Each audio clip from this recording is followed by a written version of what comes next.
Hello, in this lesson, you will be solving literal equations. Your objective is I can make sense of and persevere when solving literal equations. Our focus question, be thinking about this, is how can I use the properties of equality to isolate for the variable I need to simplify the equation? And if it is not written in your notes, definitely take a second to write this down. So our first step, they're telling us right here, just go with what they're telling you to do. They're asking you to solve for y. What they mean by that is they want you to isolate for y, right?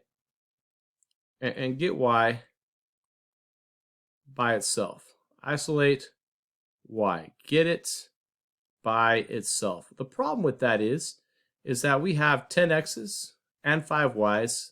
We don't know what x and y is. It doesn't matter at this point because it's going to have a substitute, right? Once we have y, we're going to find that by substituting 3x, or 3 in for x. A little aggressive there with my doodling. And 6 in for x. So you're going to have two different y's. One at x equals 3, one at x equals 6. First thing we're going to do is we're going to think about our reverse PEMDATs here. We've got multiplication and addition. Reverse-wise, we're going to address the addition first, and we need to package and move using the inverse, the subtraction property of equality. We'll subtract 10 x's from both sides of this equation. Create a 0 here, and always do yourself a favor, do a rewrite. I'm getting a lot closer to isolating y, right? And I'm going to go ahead and just kind of flip the script here. 80 minus 10x subtraction is the same as adding the opposite. So that's like the same as saying 80 plus a negative 10x. Commutative property says I can rearrange that and say negative 10x plus 80. And that just is so much cleaner. It's an ascending descending order, which means you've got your coefficient variable before the constant. It just looks cleaner. Next thing I'm going to do is I'm going to use the division property of equality. Looking at the 5 times y, the inverse here would be to divide both. I'm going to divide every term, right? The coefficient here of negative 10 and the constant here of 80. I'm going to divide everything using the division property equality by 5. Creating my 1 times y, which is just y. Y is now isolated, okay? I've got negative 10 divided by 5 is negative 2x's. 80 divided by 5 is 16. And now I have a nice, neat, we'd call this a linear equation eventually, where y is isolated. It is by itself, right? Y is isolated on one side of the equal sign. I've got negative 2x's.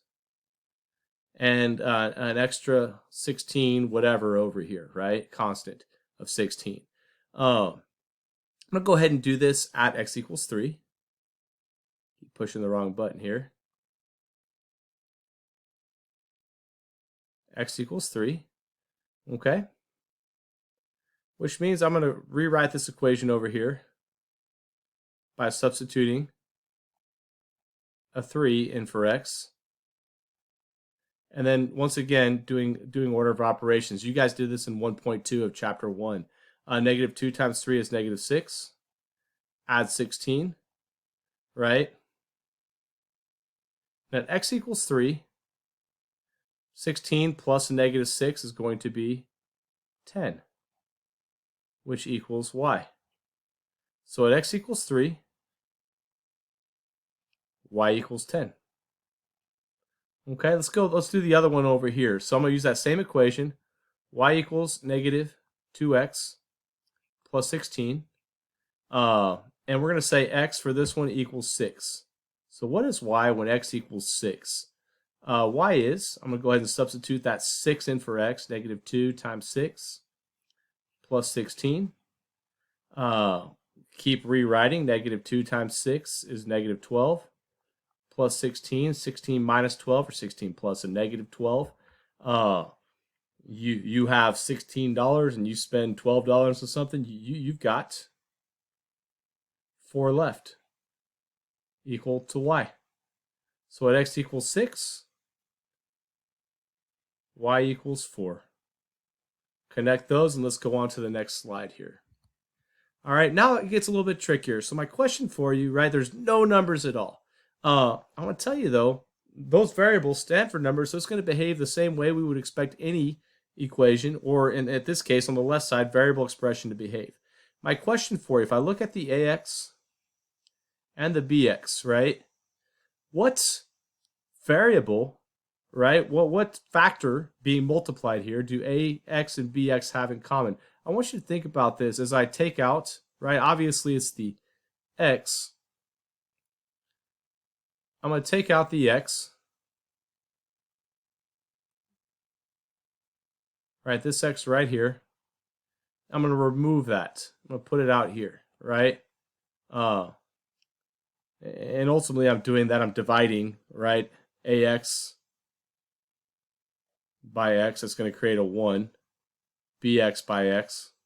I'm going to create a 1. I'm factoring that out. It looks a lot like, let's say, if you have the distributive property, x times the quantity a minus b equals c. This is what's happened here. This x has been distributed as a factor over both variables, right? And this is, you know, why does it do that? Ax minus bx equals c. You've shared that x with both the a and the b, right? And you're back to the original equation. So I'm going to say x, okay? And now I have this quantity a minus b. We don't know what it is. It doesn't matter. Equals c. I'm a little bit too close to that top mess there. Danger, Will Robinson. It's still going to work for us. Here's the fun. You can indeed divide this whole a minus b package. We don't know what it is. It's going to be something.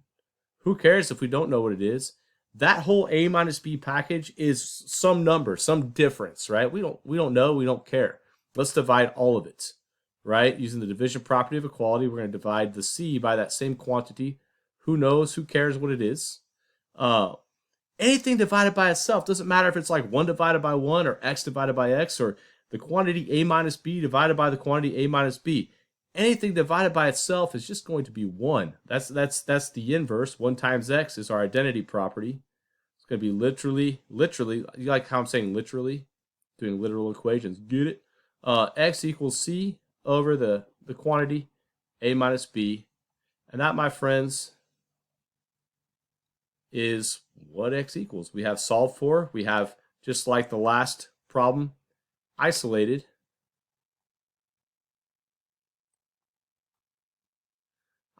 x.